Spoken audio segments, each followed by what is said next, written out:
What's the community been like since she went missing? Well, everybody upset, nobody now eat, because everybody love like the girl, and it's a small child. Alright, listen, we're going to play more of that brother right there talking, but you see this topic right here, so much things, no such thing as tough love, we grow too rough. Y'all need to listen to that video, what I said in that video before, alright, because it all adds up. Now, the whole story about this little young lady right here that went missing and has now been found. Body found confirmed to be of missing 8-year-old St. Andrew girl. Now check this out. I want you to listen to what that man said. I just cut what he was saying just so I can lead you into the video. He's the one that makes the most sense, and he's asking the kind of questions that I want to ask as well. The story says that the desperate search to locate 8-year-old Shante Skyer, who went missing on Tuesday, April 11th, has ended in tragedy after the remains of the child were found dumped in a section of the parish. The child from Sterling Castle Heights in St. Andrew had reportedly left for school dressed in her school uniform. A search party led by the St. Andrew North Police, which included scores of volunteers, found the child's body among rubble in an area known as Blue Hole in St. Andrew on Tuesday, April 16th. Now, she had been missing since the 12th and she was found on the 16th. I had predicted that something like this would happen, and here we are. The gruesome discovery has triggered a murder investigation. Police say that they have identified a suspect in the matter and they are pursuing leads into the crime. They always identify suspects and then suspect walks. Alright? Every now and then they might have a suspect that gets prosecuted, charged, and ends up being the suspect. Anyways, the police along with the family community members have been searching several sites in the community since Friday, April 12th, the day she went missing, without success. Here's the part that bothers me a bit. Investigators had published the child's disappearance through the Jamaica Constabulary Force Communication Arm, the corporate communication unit, which disseminated information to a local media house and shared the child's photograph and other detailed information on social media pages, and the information went viral. The search intensified on Tuesday when the Caribbean Search Center, the K9 Division of Jamaica Defense Force, joined the effort. Tuesday was April 16th. That's when they joined the effort, and she was missing since the 12th. Alright, but listen to what this brother have to say, and we'll talk more in a minute. And what I want to know, I want to ask the parents this. You hear me? I want to ask the parents this. How come to make the little child walk through the little gully bush there, sir? But isn't it a regular track for students and adults alike? Oh, God, me walk through a lot of me run because I'm afraid I'm a tough bird, like tough bird. Plus a little 7-year-old child like that, and the rain was falling. And what I want to say to the person that do that, him watching the child, is not the first. Him watching the child this today, watch her tomorrow, and watch her the other day, and keep watching her so till him get the pints. When time he knows that the rain a fall and everybody a shelter from the rain, him go kidnap the girl and have the girl. So all I tell you, we need to do the investigation and try find the culprit and make him get him justice. Please and thanks.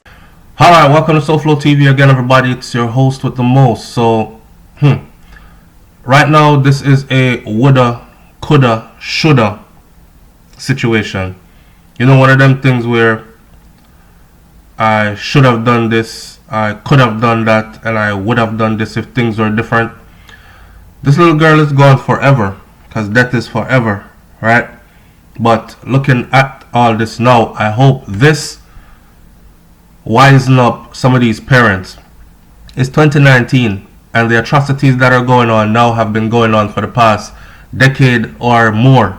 2 decades in Jamaica rampantly, where girls are being kidnapped and raped and dashed away a bush, and people get offended and upset when I use the word dash away. What else can you call this right here? Them dash away the little girl like she was nothing. Now, the person that made the most sense to me in all of this was the guy that spoke first, and that's why I put his comment and his video clip piece first. The man said, what I want to know, what I want to ask the parents them, How come you let the little girl walk through that gully bush? That's all.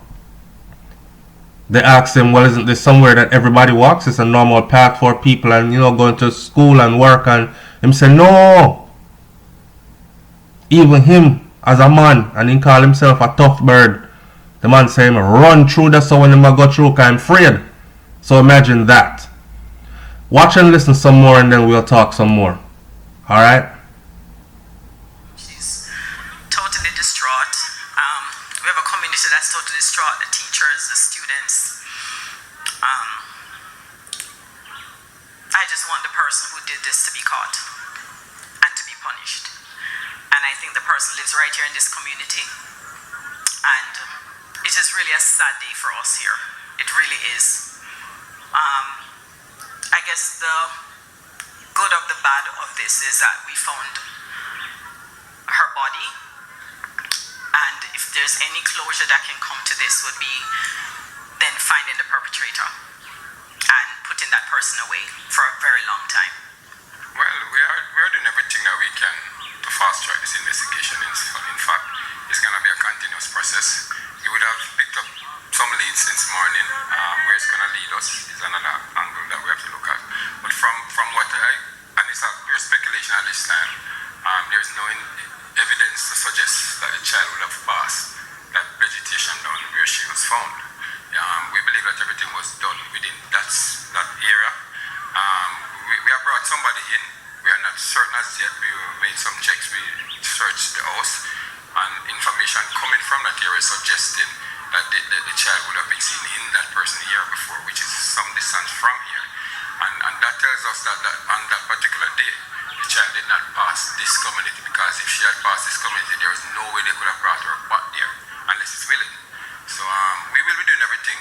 We are following several leads. There's a person in custody from Sunday. In relation to something similar, we're going to look at that person as well. We're not going to leave any stone unturned until we get to the bottom of this, because I've pleaded to the community as well earlier today. I think it was on camera as well, asking them to come together as we search the house, and information coming from that area suggesting that the child would have been seen in that person the year before, which is some distance from here. And that tells us that on that particular day, the child did not pass this community, because if she had passed this community, there was no way they could have brought her back there unless it's willing. So we will be doing everything. We are following several leads. There's a person in custody from Sunday. In relation to something similar, we're going to look at that person as well. We are not going to leave any stone unturned until we get to the bottom of this, because I've pleaded to the community as well earlier today. I think it was on camera as well, asking them to come together as citizens of this country and this community to ensure that we remove these kind of perpetrators from within. So we can only do what we can. What is important though is that we would have found the body Saturday in the community, Saturday for Jamaica. But at the end of the day, we can bring closure to that aspect of things. We only want to bring closure now by finding the perpetrator and bringing that perpetrator to justice. I can tell you, since this was reported to the police has been carrying out every effort to find this child. Inspector Davon Shirley, that is in charge of the Redis police station, would have gone into the bushes several times. But you have to remember, these are persons without much resources to get the job done.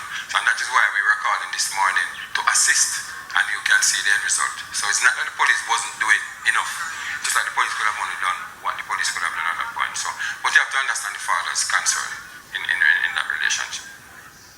Now, like I've said before, this little child was not an unruly child. This child was well behaved. She was also a student athlete. I mean, at such a young age, that's a baby, a baby, and being so productive already.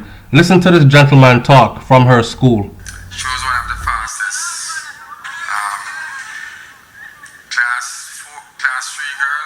Was supposed to run Saturday at the championship, and went missing Thursday. We went to the championship still, but it was dampened by the spirit of the school and everybody. We so sad. It is very sad at the school. The teachers dropping down and all those things. It is very sad. Everybody walked through the same area, to and fro from school. It is very sad. Very sad. Alright, before I start saying anything, let me say something. I saw somebody leave a comment on my channel about, see, this is the reason why I will never go back to Jamaica or visit Jamaica, because, listen, I have stories here of what's going on in the US as well, and Canada and England, and it's the same thing. It's just a shame that this is what we've come to, right? And we don't want to see this in Jamaica, but it's happening there as well. You hear me? So, moving right along. This is what I want to know. This brother right here made the most sense. I want to ask the parents why. Why did you feel that it was okay to leave this little girl, 7, 8 years old, to walk by herself to and from school? The school is not across the street in eye vision shot from the house. She has to go through a gully, down a precipice in a one dark place that's heavily brushed up, wooded, greenery kind of thing. And I don't want to add salt to the wound, right? Because I'm sure her parents are hurting, and I'm sure they have a lot of regrets. I'm sure right now they're saying, boy, if we coulda, woulda, shoulda, if we coulda take back what we used to do, if we could change this, if we coulda just fixed that. But it's too late for that now. I'm just hoping that others will see and learn. If you can drop your kids to school and pick them up from school, or arrange some way for some trusting individual to be able to do so, monitor the children closer, because that is the society we're living in. And no one should be surprised that this happened. This area that you're looking at right here is the area where she had to walk through to get to school. Did you just see that area? So it wasn't like it was a field with grass on it. In a one jungle looking place, you know. And they allowed her to go there. Oh man, my heart grieves for them, but jeez. No one cares until it's theirs. And that's one of the biggest things with us. No one cares until it's theirs, until it hits their doorstep. I saw a video clip where a lady was saying she's here to lend support, and that the community must come together now, and we have to protect our children. How many more children before we say that? And the people who are losing their children tend to be people who never really say anything much until it's their child. But that's another countrywide issue that we're going to have to deal with. No one says anything until it's sitting on their doorstep and involves their family members. I want to know. They said that the suspect has been identified. I want people to know that that's just a suspect. Okay? So I don't want people to start going around saying they caught somebody and that's the person that did it. We have to wait to see the outcome of that as well.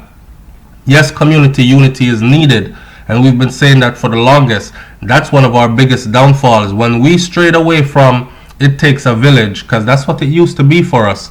When we strayed away from that type of living to the whole me, and mines and me and mines, and nobody else don't matter. And then when something happened to you is when you want the world to cry with you.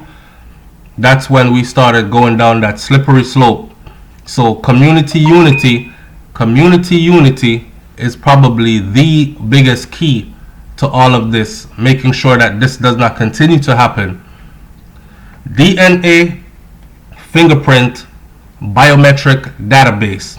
Jamaica swiftly needs to establish this, if it hasn't been already, and I don't think there is one. The other day the whole NIDS thing came about, and of course it got shut down because people were saying things were too intrusive, which I myself was saying some part of it was too intrusive. But simple DNA, a sample of a DNA in a database for, say, individuals that have been arrested or individuals that have had run-ins with the police or the law, that needs to be established quickly. We as a community, as a people, need to stop protecting certain types of people in our community, because we know who's in our community. We know when strangers are there, and we also know who does what within the community. Yeah man, I Bev son that little thiefing boy, and we let it ride until the little thiefing boy Bev son kill somebody, and then we all stand around like, oh no, dash them out of the community, excommunicate them from early. My grandmother always said a thief is a robber, every thief is a liar, and every liar will kill her, every liar is a thief, and every thief is a killer, something like that. And it really goes like that. So I've placed the blame squarely on the parents for allowing this child to have to maneuver her way to and from school through these conditions, this type of a terrain, which did set the child up for being a victim, and that's just a harsh truth. Now, on top of placing that blame on the child, I want to also place a part of the blame on the Jamaica Defense Force and the Jamaica Constabulary Force, the JDF and the JCF, our law enforcement on all branches. Because, listen, the child was missing on Friday the 12th. The child wasn't found until the 16th. They're claiming they had somebody in custody 2 days after, which is Sunday the 14th. The K9 branch of the JDF did not get involved until last minute.